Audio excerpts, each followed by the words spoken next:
అత్త, హైదరాబాద్లో food poisoning కేసులు పెరుగుతున్నాయంట. ముఖ్యంగా లో క్వాలిటీ, నిల్వ చేసిన ఫుడ్ వల్లనే ప్రాబ్లమ్స్ ఎక్కువ అవుతున్నాయి. కోడల, అవును అత్త, బంజారాహిల్స్లో ఒక అమ్మాయి మోమస్ తినడం వల్ల ప్రాణాలు కోల్పోయిందని చదివా. ఉస్మానియా, గాంధీ, ఫీవర్ హాస్పిటల్స్లో కూడా విక్టిమ్స్ సంఖ్య పెరిగిపోతోందట. అత్త, హోటళ్లలో స్పాయిల్డ్ ఫుడ్ వాడటం, అపరిశుభ్రంగా వాతావరణం మెయింటైన్ చేయడం చూస్తే ఆశ్చర్యమే లేదు. ఇలా ఫుడ్ తీసుకున్న తర్వాత 36 అవర్స్లోనే ప్రమాదం జరుగుతుందంట.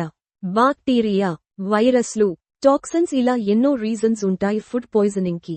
కోడల, కిడ్స్, ఎల్డర్స్ చాలా సెన్సిటివ్ కాబట్టి ఇలాంటి పరిస్థితులు వాడికే ఎక్కువ ప్రాబ్లం అవుతాయి. అత్త, సిమ్టమ్స్ కూడా చాలా దంగేర్గా ఉంటాయి. వికారం, వాంతులు, డయోరియా, కడుపు నొప్పి, ఆకలి లేకపోవడం, జ్వరం, చిల్స్, మసిల్ పెయిన్ ఇవన్నీ ఉంటే ప్రాణాలకే థ్రెట్ అవుతుందట. కోడల, వెంటనే ORS లేదా సాల్ట్, షుగర్ కలిపి సొల్యూషన్ తాగించాలి అంటున్నారు. అలాగే రిద్గేలో వెజ్జీస్, రో మీట్ సెపరేట్ గా పెట్టకపోతే కూడా సమస్యలు వస్తాయట. అత్త, అందుకే మనం బయట తినే ఫుడ్ విషయంలో అలర్ట్ గా ఉండాలి.